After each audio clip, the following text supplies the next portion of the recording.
Hello everyone, मैं आंचल आप सभी का आपके अपने परिवार शारदा ब्रेन बूस्टर्स में हार्दिक अभिनंदन करती हूं और आशा करती हूं कि आप सभी अच्छी होंगी, स्वस्थ होंगी, खुश होंगी और अपनी पढ़ाई में अच्छे से लगी हुई होंगी।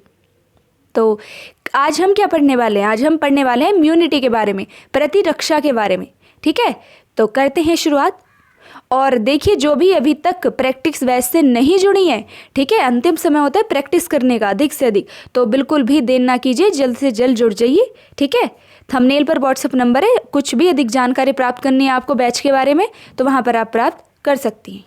तो चलिए करते हैं अब बिना देरी किए शुरुआत।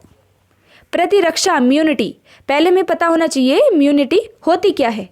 ठीक है, देखिए, शरीर का वह तंत्र जो क्या करता है, रोगों से लड़ता है हमारे। ठीक है, शरीर का वह तंत्र जो रोग से लड़ता है और हमें रोगों से बचाता है। ठीक है, हमें रोगों से बचाता है। ओके, इतना ध्यान रखना है। देखिए, शरीर का वह तंत्र, ठीक है, जो हमें रोगों से बचाता है, वह क्या प्रतिरक्षा तंत्र कहलाता है। ठीक है, चलिए, अब क्या है कि शरीर के रोगों से बचने की जो प्रक्रिया है वह प्रतिरक्षा कहलाती है। ठीक है, चलिए, इतना आपको अच्छे से ध्यान रख लेना है। अब देखते हैं आगे। देखिए, जो प्रतिरक्षा है ना, वह दो प्रकार की होती है। जो प्रतिरक्षा है, टाइप ऑफ इम्यूनिटी, कितने? 2 टाइप होते हैं, 2 प्रकार की, मतलब 2 प्रकार की होती है। ठीक है, एक तो सहज प्रतिरक्षा, एक उपार्जित प्रतिरक्षा। क्या? एक सहज प्रतिरक्षा, एक उपार्जित प्रतिरक्षा। ठीक है, सहज प्रतिरक्षा जो जन्मजात से होती है और उपार्जित प्रतिरक्षा जो बाहर से प्राप्त की जाती है। चलिए, अब इनमें भी आगे देखते हैं। देखिए, सहज प्रतिरक्षा भी 4 प्रकार की होती है। ठीक है, सहज प्रतिरक्षा कितने? 4 प्रकार की होती है, 4 प्रकार की। अब कौन कौन सी, अब पहले देखते हैं कि सहज प्रतिरक्षा होती क्या है। ठीक है, देखो, सहज प्रतिरक्षा क्या होती है? सहज, अभी बताया ना कि सहज प्रतिरक्षा जन्म के साथ ही प्राप्त होती है। ठीक है, इसलिए इसे क्या जन्मजात या फिर अवशिष्ट प्रतिरक्षा भी कहते हैं। ओके, इतना आपको अच्छे से ध्यान रख लेना है। सहज प्रतिरक्षा भी कितने? 4 प्रकार की होती है। ओके, इतना आपको अच्छे से ध्यान रख लेना है। ठीक है, कि जो प्रतिरक्षा जन्म के साथ ही प्राप्त होती है। ठीक है, इसलिए क्या इसे जन्मजात या फिर अवशिष्ट प्रतिरक्षा भी बोलते हैं। चलिए, अब कितने 4 प्रकार की होती है, अब देखते हैं कि कौन कौन सी। एक तो भौतिक प्रतिरक्षा, भौतिक अवरोध। ओके, और क्या? कायर की अवरोध और कोशी की अवरोध, और क्या चौथी क्या है? साइटोकाइन अवरोध। ठीक है, अब देखते हैं क्या क्या है। देखो, जो भौतिक अवरोध है, ठीक है, भौतिक अवरोध क्या है? भौतिक अवरोध, ठीक है, भौतिक अवरोध क्या है? इसमें वे अवरोध आते हैं जो रोगाणुओं को शरीर में प्रवेश करने से रोकते हैं। ठीक है, एक तो देखो, स्किन के द्वारा रोका जाता है। त्वचा कैसे देखते हैं? देखो, त्वचा का बाह्यतम स्तर क्रिएटिन के जमाव के कारण मोटा हो जाता है। ठीक है, इसलिए क्या है, इसलिए रोगाणुओं का स्तर, रोगाणुरोधी स्तर बनता है। ठीक है, जिससे भेद कर रोगाणु शरीर में प्रवेश नहीं कर पाते। ओके, इतना आपको अच्छे ध्यान रख लेना है। चलिए, अब क्या देखते हैं। अब एक क्या है? श्लेष्मिक कला। ठीक है, श्लेष्मिक कला। देखो, श्लेष्मिक कला क्या है? श्लेष्मिक कला, देखो, नासा मार्ग, मुख मार्ग और मूत्र जनन मार्ग तथा श्वसन मार्ग में उपस्थित श्लेष्म ग्रंथियां श्लेष्म का स्त्रावन करती हैं। ठीक है, और जो रोगाणुओं को अपने ऊपर चिपकाकर अंदर जाने से रोकती हैं।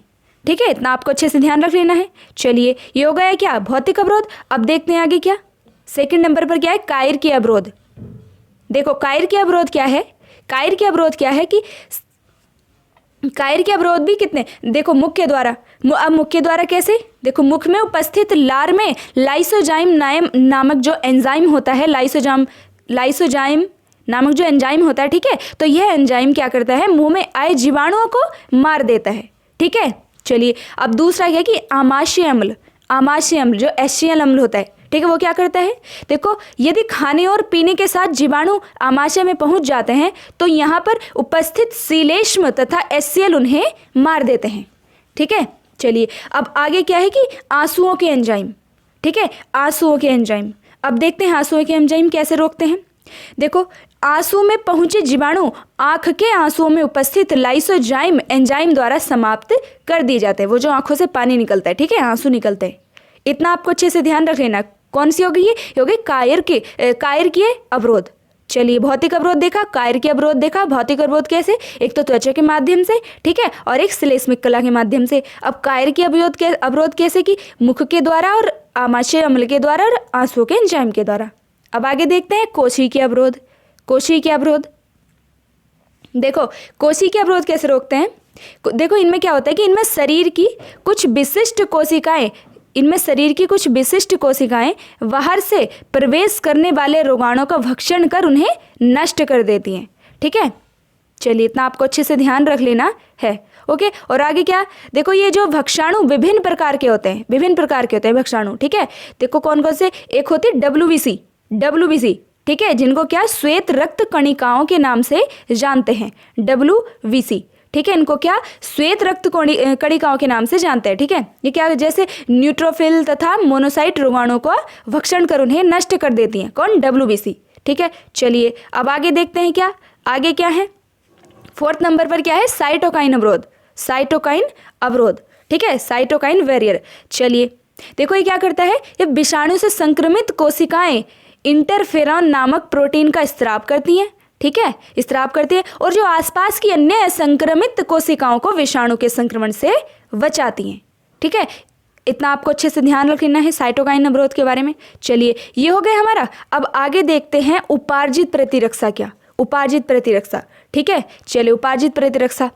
अब उपार्जित प्रतिरक्षा क्या होती है? देखो, सहज जो जन्म से ही प्राप्त होती है। और उपार्जित यह है जन्म के साथ प्राप्त नहीं होती, इसे जन्म के पश्चात विभिन्न प्रकार से प्राप्त किया जाता है। इतना आपको अच्छे से ध्यान रख लेना है उपार्जित प्रतिरक्षा के बारे में, ठीक है। चलिए, अब क्या होता है? इसे उपार्जित प्रतिरक्षा कहते हैं, ठीक है।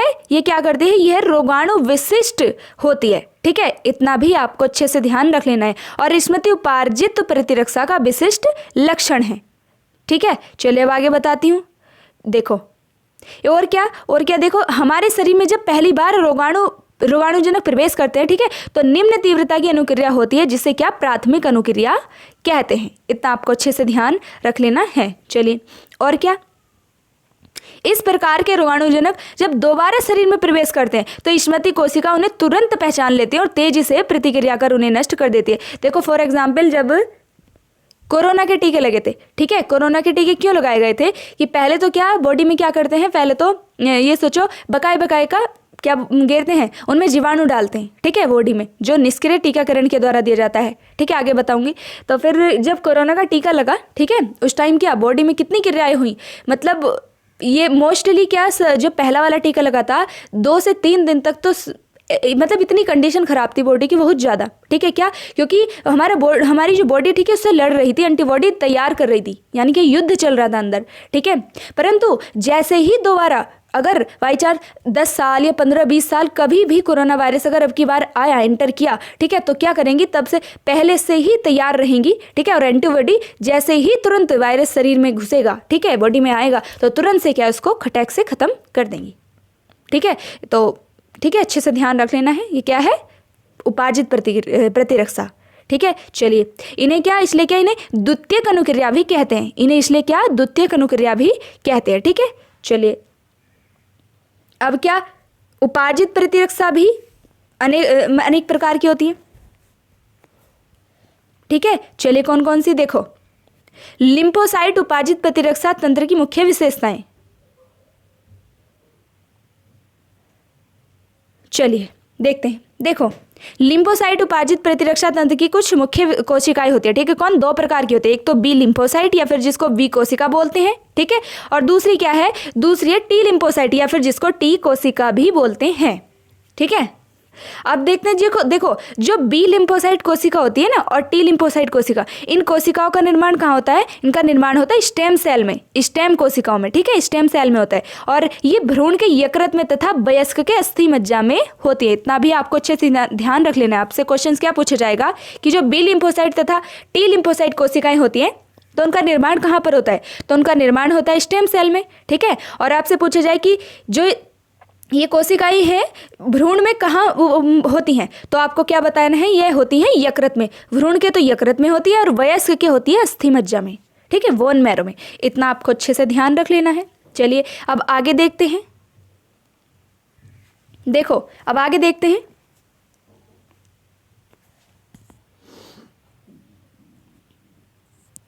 B lymphocyte. चलिए बी लिम्फोसाइट के बारे में जानते हैं अब। बी लिम्फोसाइट की उत्पत्ति में बी लिम्फोसाइट की उत्पत्ति, ठीक है, बी लिम्फोसाइट की उत्पत्ति अस्थि मज्जा में होती है तथा वहीं पर क्या विभेदीकरण व परिपक्व इनका होता है। जो बी लिम्फोसाइट होती हैं, ठीक है, तो इनकी जो उत्पत्ति है कहाँ पर होती है, इनकी उत्पत्ति होती है अस्थि मज्जा में। कहाँ पर? अस्थि मज्जा में, ठीक है, और वहीं पर इनका विभेदीकरण तथा परिपक्व होता है, ठीक है। चलिए इतना आपको अच्छे से ध्यान रख लेना है। और क्या जो बी लिम्फोसाइट होती हैं, ठीक है, ये क्या करती है, एंटीबॉडी तथा तरल माध्यमिक प्रतिरक्षा प्रदान करती है, ठीक है, मतलब प्रतिरक्षा तंत्र बनाती है। चलिए अब बी लिम्फोसाइट का कहाँ पर उत्पत्ति होती है, कहाँ पर बनती है अस्थि मज्जा में, ठीक है, इतना आपको अच्छे से ध्यान रख लेना है। और भ्रूण में कहाँ बन रही थी, भ्रूण में बन रही थी कहाँ पर, यकृत में, ओके, और वयस्कों में अस्थि मज्जा में, ठीक है। चलिए अब टी लिम्फोसाइट देख लेते हैं। टी लिम्फोसाइट, अब टी लिम्फोसाइट के बारे में भी सेम ही ध्यान रख लेना है। कहाँ पर बनती है, यह भी अस्थि मज्जा में बनती है। और इनका, लेकिन जो इनका परिपक्व विभेदीकरण है कहाँ पर, इतना अलग से ध्यान रख लेना है, कहाँ पर, थाइमस ग्रंथि में होता है। कहाँ पर? थाइमस ग्रंथि में। और जो वी लिम्फोसाइट थी उनका कहाँ, उनका अस्थि मज्जा में ही हो रहा था, ओके। चलिए और जो टी लिम्फोसाइट है, टी लिम्फोसाइट ये क्या, यह कोशिका माध्यम प्रतिरक्षा तंत्र बनाती है, ठीक है। चलिए अब आगे देखते हैं क्या। देखो अब देखते हैं कि जो एंटीबॉडी जो या फिर जिसको तरल माध्यित प्रतिरक्षा तंत्र, ठीक है, उसके बारे में देखते हैं। चलिए उनको बना कौन रहा था, वी लिम्फोसाइट, ओके। चलिए देखो वी लिम्फोसाइट के द्वारा बनने वाले प्रतिरक्षा तंत्र को एंटीबॉडी या फिर तरल माध्यित प्रतिरक्षा तंत्र कहते हैं, ठीक है। और यह क्या, यह प्रतिरक्षा तंत्र शरीर में पहुंचे जीवाणु, विषाणु आदि के विरुद्ध कार्य करता है, ठीक है, पहले से एंटीबॉडीज तैयार कर लेता है। चलिए और जब कोई एंटीबॉडी वी लिम्फोसाइट, ठीक है, के संपर्क में आता है तो वी लिम्फोसाइट सक्रिय हो जाती है और विभाजित होकर दो प्रकार की कोशिकाएं बनाती है, एक तो प्लाज्मा बी कोशिकाएं और एक स्मृति बी कोशिकाएं, ठीक है। चलिए अब आगे देखते हैं क्या। अब प्लाज्मा बी कोशिकाएं क्या होती हैं, देखो प्लाज्मा बी कोशिकाएं क्या होती हैं, देखो प्लाज्मा बी कोशिकाएं क्या होती हैं कि ये प्लाज्मा बी कोशिकाएं एक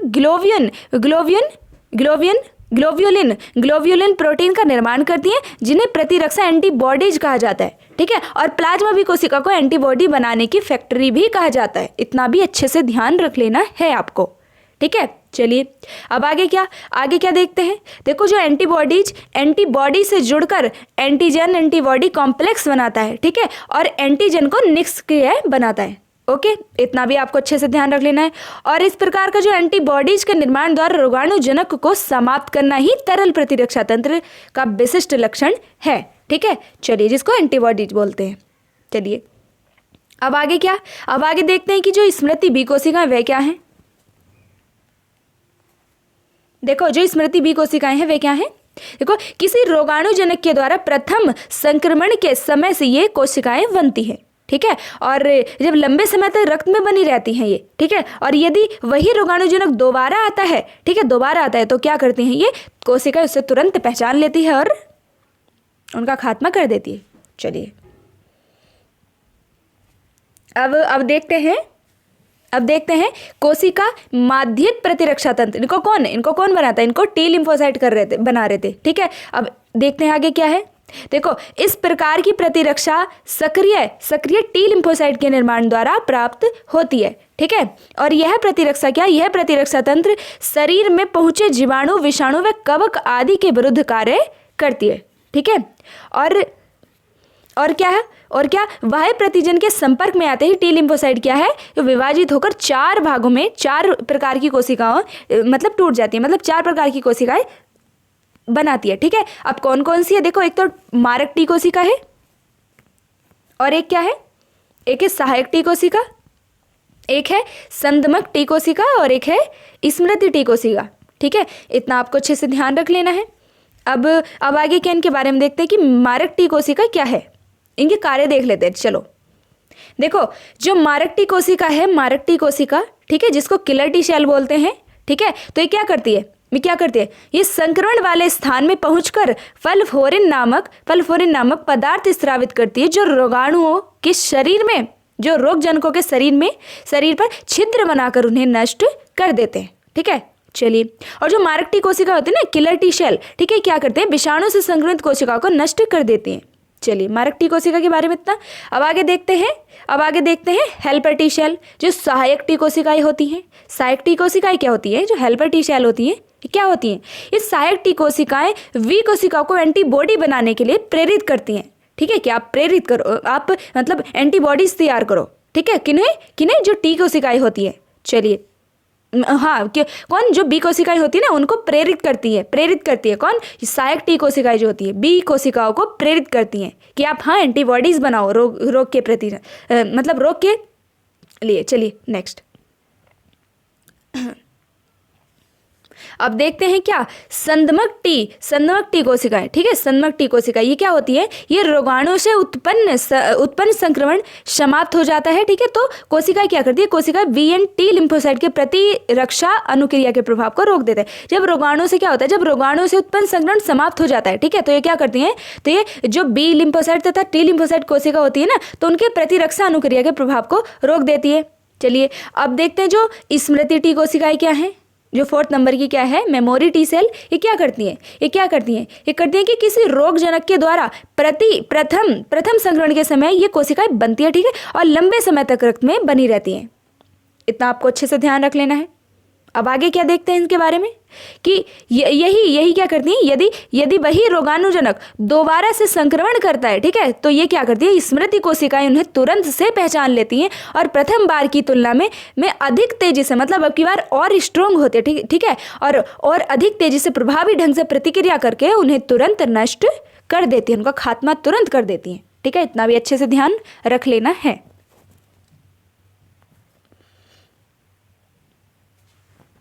चलिए, अब आगे देखते हैं। अब देखते हैं कि एंटीबॉडीज क्या है। इतनी देर से हम एंटीबॉडीज कर रहे थे, ठीक है, जिनको क्या प्रतिरक्षी भी बोलते हैं। ओके, चलिए अब एंटीबॉडीज देखते हैं, एंटीबॉडी है क्या। देखो, एंटीबॉडी क्या है, जब शरीर में कोई बाह्य प्रतिजन जैसे जीवाणु हो सकता है, विषाणु आदि कोई भी प्रवेश करता है, ठीक है, तो ये क्या करती हैं, ये शरीर की बी लिम्फोसाइट कोशिकाओं द्वारा विशेष प्रकार का प्रोटीन का संश्लेषण करती है तथा जिसे क्या एंटीबॉडीज बोला जाता है, जिसको प्रतिरक्षी बोल सकते हैं हिंदी में, या फिर एंटीबॉडीज बोल सकते हैं। चलिए, अब ये क्या देखो, जो प्रतिरक्षी होती है ना, जो प्रतिरक्षी यानी कि एंटीबॉडी, ठीक है, इनको इम्यूनोग्लोबिन भी कहते हैं। ठीक है, जो एंटीबॉडीज होती है इनको इम्यूनोग्लोबिन भी कहते हैं। और जो प्रतिरक्षी होती है, एंटीबॉडीज होती हैं, रक्त के प्लाज्मा में 20% भाग बनाती है। कितना, 20% भाग बनाती है। चलिए, इतना भी आपको अच्छे से ध्यान रख लेना है। अब देखते हैं जो एंटीबॉडीज मतलब प्रतिरक्षी अणु है, ठीक है, उसकी संरचना। चलिए, देखो वैसे इतने काम का है नहीं है इसकी संरचना, बाकी जितना मैंने बताया ना अभी पीछे, उतना आपको अच्छे से ध्यान इसके बारे में रख लेना है। ठीक है, इतना आपको अच्छे से ध्यान रख लेना है कि जो एंटीबॉडीज होती हैं, ठीक है, जो रक्त में कितना प्लाज्मा का जो प्रोटीन का कितना 20% भाग बनाती है, इतना आपको अच्छे से ध्यान रख लेना है। और जो एंटीबॉडी होती हैं, ठीक है, इनको क्या इम्यूनोग्लोबिन के नाम से भी जाना जाता है। ठीक है, क्योंकि आपका एएनएम का एग्जाम नहीं है, मुख्य सेविका की बेसिक आपको इन्फॉर्मेशन प्राप्त होनी चाहिए। ठीक है, चलिए, फिर भी क्या है, मैं आपको एक बार क्या इसकी पीडीएफ पीडीएफ प्रोवाइड करा दूंगी, मतलब एकदम से हिंदी बोल रही हो मतलब इसकी जो पीडीएफ है ना, वो ग्रुप में आपको दे दूंगी। ठीक है, और आप बोलती हैं कि पीडीएफ बोलती हो देती नहीं हो, आप एक बार फाइल सेक्शन चेक तो किया करिए भाई, जो पेड बैच है उसका फाइल सेक्शन चेक तो किया करिए, वहाँ पर सभी की सभी पीडीएफ डाली जाती हैं, आप देखती नहीं हो और फिर कमेंट्स भर जाते हैं कि पीडीएफ नहीं मिलती। आप एक बार चेक किया करो। ठीक है, पहले खुद से चेक किया करो, फिर बाद में पूछा करो कि आई या नहीं। हाँ देखो, तुरंत नहीं मिल जाती, ठीक है, शाम तक या फिर कल परसों तक आपको मिल जाएगी।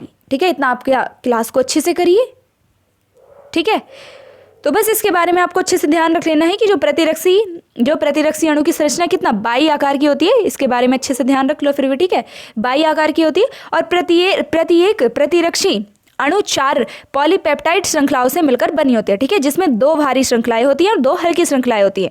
ओके, चलिए, अब क्या है, ठीक है। और क्या ध्यान रखना, और जो दो श्रृंखलाएं जो विशिष्ट क्षेत्र पाए जाते हैं, एक तो परिवर्तनशील क्षेत्र और एक स्थिर क्षेत्र, इतना भी आप अच्छे से ध्यान देख लेना, ठीक है, ये इसका डायग्राम है। चलिए, और क्या ध्यान रख लेना है कि जो प्रत्येक श्रृंखलाएं होती हैं, ठीक है, परस्पर एक दूसरे से डाइसल्फाइड बंध से जुड़ी होती हैं। इतना भी आप अच्छे से ध्यान रख लेना कि जो श्रृंखलाएं होती हैं, ठीक है, दोनों ये डाइसल्फाइड बंध से जुड़ी होती हैं। और जो एंटीबॉडीज यानी कि प्रतिरक्षी, ठीक है, इसको क्या H2L2 के रूप में भी दर्शाया जाता है। जो इसकी श्रृंखलाएं होती हैं, किसको, जो एंटीबॉडी की जो श्रृंखलाएं होती हैं, इनको क्या H2L2 के रूप में भी दर्शाया जाता है। ओके, चलिए, और जो एंटीजन प्रतिरक्षी के प्रतिजन बंधन स्थल, ठीक है, प्रतिजन बंधन स्थल एंटीजन बॉन्डिंग साइट पर आकार में फंस जाता है, ठीक है, ये मतलब डायग्राम की जो डेफिनेशन है। ओके, और जो प्रत्येक प्रतिरक्षी एक एंटीजन विशेष के लिए विशिष्ट होता है।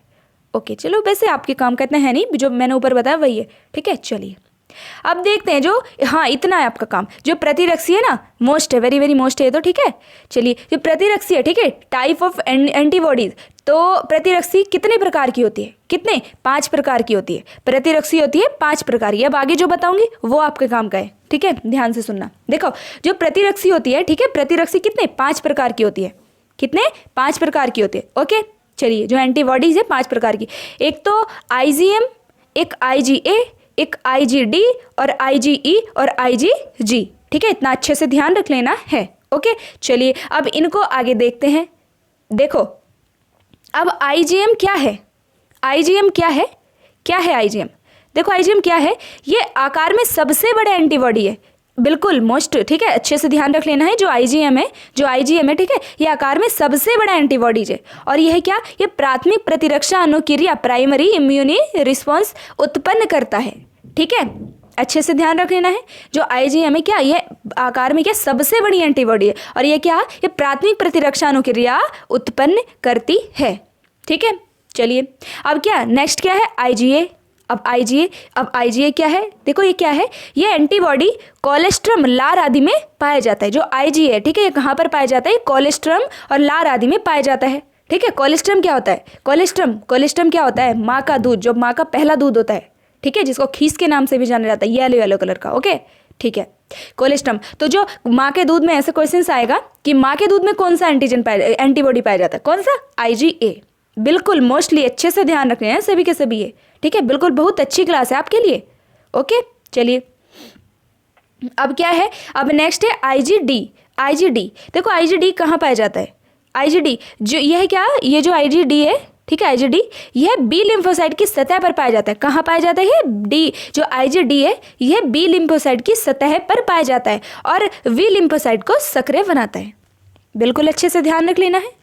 अब आगे देखते हैं, अब नेक्स्ट क्या है, IgE। क्या है, IgE, ठीक है, ये क्या करता है, ये बेसोफिल व मास्ट कोशिकाओं की सतह पर एंटीजन रिसेप्टर के रूप में पाया जाता है और यह एंटीबॉडीज एलर्जिक प्रतिक्रियाओं को हेतु उत्तरदायी होता है, ठीक है, बिल्कुल अच्छे से ध्यान रख लेना है। चलिए, और जो मोस्ट हमारे लिए क्या है, ये मोस्ट है IgA। ओके, चलिए, अब नेक्स्ट क्या है, IgG। चलिए, IgG क्या है, देखो यह सबसे अधिक मात्रा में पाई जाने वाली एंटीबॉडी है। यह कुल एंटीबॉडीज का कितना 75% पाई जाती है, 75% भाग होता है, ठीक है, और बाकी 25% में ही आती है। बिल्कुल अच्छे से ध्यान रखें। देखो, जो IgM है, ठीक है, इसके बारे में कितना, इसके बारे में बस इतना ध्यान रख लेना है कि जो आकार में बड़ी होती है और प्राथमिक प्रतिरक्षा अनुक्रिया उत्पन्न करती है।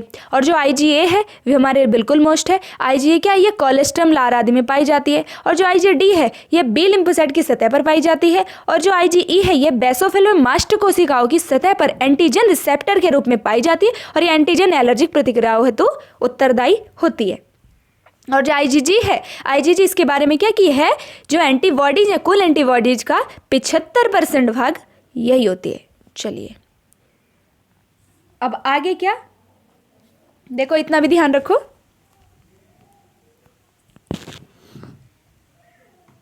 जो केवल क्या होता है कि केवल IgG एक ऐसी प्रतिरक्षा, ठीक है, इसको नोट डालकर लिखो कि जो आईजीजी एक ऐसी प्रतिरक्षा है जिसमें प्लेसेंटा को पार करने की क्षमता होती है। जो आईजीजी, केवल आईजीजी में ही ये क्षमता होती है कि प्लेसेंटा को पार कर सके, ठीक है, प्लेसेंटा को पार करने की क्षमता होती है। और ये नवजात शिशु के नवजात शिशु में क्या निष्क्रिय प्रतिरक्षा उत्पन्न करती है। Very very most important class है आप सभी के लिए आज वाली, ठीक है, अच्छे से ध्यान पढ़ना है 2-3 बार। जो केवल आईजीजी, जो आईजीजी एंटीबॉडी है, ठीक है, ऐसी प्रतिरक्षी है जो जिसमें प्लेसेंटा को पार करने की क्षमता होती है और ये नवजात शिशु में निष्क्रिय प्रतिरक्षा उत्पन्न करती है। अच्छे से ध्यान रख लेना है। चलिए अब क्या आगे देखते हैं। अब आगे देखते हैं, अभी तक तो हमने क्या पढ़ी, अभी तक हमने पढ़ी थी सहज प्रतिरक्षा, उपार्जित प्रतिरक्षा। मैंने अब बता दिया कि उपार्जित प्रतिरक्षा भी 2 प्रकार की होती हैं। उपार्जित प्रतिरक्षा, ठीक है, एक तो सक्रिय प्रतिरक्षा और एक निष्क्रिय प्रतिरक्षा। चलिए अब पढ़ते हैं उपार्जित प्रतिरक्षा के प्रकारों के बारे में। चलिए देखो कितने 2 प्रकार की होती है, एक तो सक्रिय प्रतिरक्षा और एक निष्क्रिय प्रतिरक्षा, ठीक है। चलिए देखो, जो एक्टिव इम्यूनिटी होती है, सक्रिय प्रतिरक्षा होती है। चलिए इसके बारे में देखते हैं। अब देखो पूरी क्लास को अच्छे से देखना है, ओके। चलिए जो सक्रिय प्रतिरक्षा होती है, एक्टिव इम्यूनिटी, ठीक है, तो जब क्या होती है कि जब परपोषी प्रतिजन का सामना करता है तथा उसके शरीर में एंटीबॉडीज उत्पन्न हो जाते हैं, ओके। चलिए, और प्रतिजन जीवित या मृत रोगाणु या अन्य प्रोटीन के रूप में हो सकता है। और यह क्या, ये प्रकार की प्रतिरक्षा यानी कि सक्रिय एक्टिव यानी कि सक्रिय प्रतिरक्षा या फिर एक्टिव इम्यूनिटी कहलाती है। चलिए, जो प्रतिरक्षा जीवित या मृत रोगाणु या अन्य प्रोटीन के रूप में हो सकता है, ठीक है, इस प्रकार की प्रतिरक्षा क्या सक्रिय प्रतिरक्षा कहलाती है। चलिए अब आगे देखते हैं क्या, जो टीकाकरण अथवा प्राकृतिक संक्रमण के दौरान संक्रामक जीवों का शरीर में पहुंचना सक्रिय प्रतिरक्षा का प्रेरित करता है, ठीक है। क्या कि जो टीकाकरण अथवा प्राकृतिक संक्रमण के दौरान संक्रामक जीवों का शरीर में पहुंचना ही क्या सक्रिय प्रतिरक्षा को प्रेरित करता है। चलिए अब आगे देखते हैं, जो निष्क्रिय प्रतिरक्षा क्या है। देखो निष्क्रिय प्रतिरक्षा क्या है, निष्क्रिय प्रतिरक्षा क्या है, जब शरीर की रक्षा के लिए बनाए एंटीबॉडी सीधे ही शरीर में दिए जाते हैं, ठीक है, सीधे ही शरीर में दिए जाते हैं, तो ये निष्क्रिय प्रतिरक्षा यानी कि पैसिव इम्यूनिटी कहलाती है, ठीक है। और क्या कि जो दुग्ध स्त्रावण के प्रारंभिक दिनों में माँ द्वारा स्त्रावित पीले तरल, जिसको कोलेस्ट्रम बोलते हैं, ठीक है, में प्रतिरक्षी जो IgA पाया जाता है, ठीक है, की प्रचुरता होती है, तो शिशु की रक्षा करती हैं, ठीक है, जो निष्क्रिय प्रतिरक्षा होती है। चलिए, और सहगर्भता के दौरान क्या ध्यान रखना है कि सहगर्भता के दौरान भ्रूण को अपरा द्वारा माँ से प्रतिरक्षी IgG मिलती है। चलिए देखो अच्छे से ध्यान रख लेना है ये सभी के बारे में, ओके। चलिए अब आगे क्या है, चलिए देखिए अब आगे क्या है। देखो जो टीकाकरण होता है ना, प्रतिरक्षीकरण, ठीक है, वैक्सीनेशन ऑफ इम्यूनाइजेशन। चलिए देखो जो प्रतिरक्षीकरण होता है, इम्यूनाइजेशन, ठीक है, एक तो सक्रिय प्रतिरक्षीकरण होता है, एक निष्क्रिय प्रतिरक्षीकरण होता है, ठीक है, एक्टिव इम्यूनाइजेशन और पैसिव इम्यूनाइजेशन। चलिए अब जो सक्रिय प्रतिरक्षण होता है ये तो टीके द्वारा प्रदान किया जाता है, और जो निष्क्रिय है ये क्या किसी अन्य जंतु में विकसित एंटीबॉडीज द्वारा प्रदान किया जाता है। इतना आपको अच्छे से ध्यान रख लेना है। अब जो टीकाकरण वाली क्लास थी वो मैं पहले ही करा चुकी हूँ। मुझे क्या करना चाहिए था, पहले एंटीबॉडी ये प्रतिरक्षा तंत्र आपको पढ़ाना चाहिए था, तब टीकाकरण कराना चाहिए था, है ना। कोई बात नहीं, आप एक बार इसको अच्छे से पढ़ लीजिए और फिर क्या है, फिर टीकाकरण वाली क्लास देख लीजिए। और एक सिस्टर क्या बोल रही थी कि मैम आप ऐसे कराइए जो टीकाकरण वाली क्लास है कि मतलब बिल्कुल कि जैसे क्या बोलते हैं जो कार्ड है MCP कार्ड उसमें दिया हुआ है और सक्षम बुक में। तो मैं आपकी इन्फॉर्मेशन के लिए बता दूं, मैंने वो आपके याद करने के लिए ही नोट किए थे, क्योंकि मैंने सभी के सभी जितने भी टीके, एक तो जो आशा वाला कार्ड होता है, ठीक है, उसमें से लिए हैं, और जो क्या बोलते हैं जो MCP कार्ड है उसमें से टीके उठाए, और सक्षम बुक, यानी कि इन सभी से तीनों की तीनों। जो सबसे मोस्ट का आशा वाला कार्ड होता है, मैंने डिसीजन ग्रुप में आपको भेजा भी था वो, ठीक है, जो होता है जो आशाओं को मिलता है, मतलब आंगनवाड़ी कार्यकर्त्री और जो आशाओं को मिलता है उनसे लेकर आई थी, तब आपको टीके कराए सभी के सभी। तो आप इसको क्लास को अच्छे से देख लीजिए, और जो टीकाकरण वाली क्लास है उसको अच्छे से देख लीजिए, बाकी ठीक है आपका जो प्रतिरक्षा और टीकाकरण जो सबका अच्छे से हो जाएगा, ठीक है। और जो इसकी PDF है, ठीक है, PDF में मैं आपको क्या जो हमारा ग्रुप है पेड बैच है, वहाँ पर आपको सभी के सभी PDF दी ही जाती है, ठीक है, जितने इंपॉर्टेंट बुक्स हैं और क्या जितने भी 150 से 200 प्लस लाइव टेस्ट पोल क्विज आपको प्राप्त किए जाते हैं, मतलब प्रदान किए जाते हैं, वहाँ पर प्रोवाइड कराए जाते हैं। और जो 10 मॉक टेस्ट फुल लेंथ, ठीक है, बिल्कुल UPSSC के एग्जाम पैटर्न पर वह भी तैयार किए जा रहे हैं आपके लिए। और अब तो बोर्ड की प्रॉब्लम भी सोल्व हो चुकी है, ठीक है। तो सुबह शाम 4:30 बजे और नाइट में 9 बजे आपको लाइव टेस्ट भी कराया जाता है, ठीक है। तो बस अच्छे से मेहनत करती रहिए और पढ़ती रहिए, ठीक है। और इसकी PDF जो है, इसकी PDF क्या मैं आपको ग्रुप में प्रोवाइड करा दूंगी, ठीक है। तो चलिए, कैसी लगी क्लास वह भी आपको कमेंट बॉक्स में ज़रूर बताना है। और ठीक है, चलिए मिलते हैं नेक्स्ट क्लास में। जय श्री राधे, धन्यवाद।